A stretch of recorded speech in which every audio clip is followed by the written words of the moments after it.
भाषा कौशल और मूल नीति कौन एटे आमर कौन कही भाषा शिक्षार चतुर्मुखी कौशल को सठिक भाव में क्रम लिखु आपको आम फास्ट जानवा दरकार जे कौन होता है आमर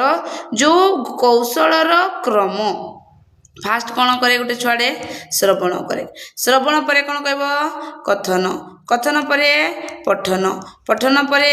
लेखन लेखन पर बोधगम्यता बुझी पारबो बुझेला गम्यता तो एटा हला हमरो सीक्वेंस आपण माने जानबा दरकार कोडे अछि सेडा 3 नंबर हि जबा हमरो ऑप्शन ठीक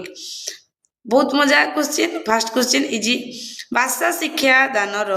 सर्वोत्तम नीतिटी कौन अटे नीति नीतिटी हमरो कौन अटे बाल केन्द्रिक बाइड हमरो कौन कहबो शिशु केन्द्रिक बुझेला शिशु केन्द्रिक परीक्षा नुह शिक्षण नुह पुष्ट नुह देजी श्रवण कौशलर उद्देश्य केउटी श्रवण कौशलर उद्देश्य श्रवण कौशल माने सुनबार कौशलर उद्देश्यटा कौन हबो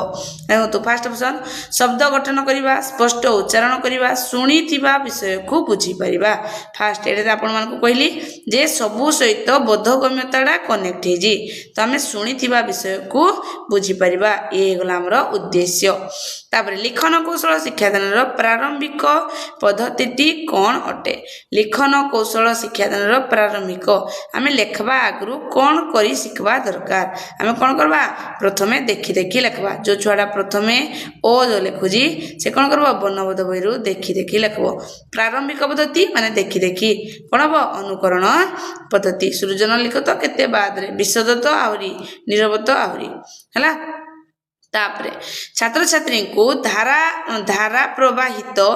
एवं स्पष्ट उच्चारण शिक्षा देबा पाई केउ पठन पद्धति अधिक उपयोगी होई परिबो कोडा देखंतु धारावाहिक आ स्पष्ट उच्चारण उच्चारण पाई कोन हबो समूह पठन माने आमे समस्त जाक मिसिना कोलाब्स रीडिंग करबा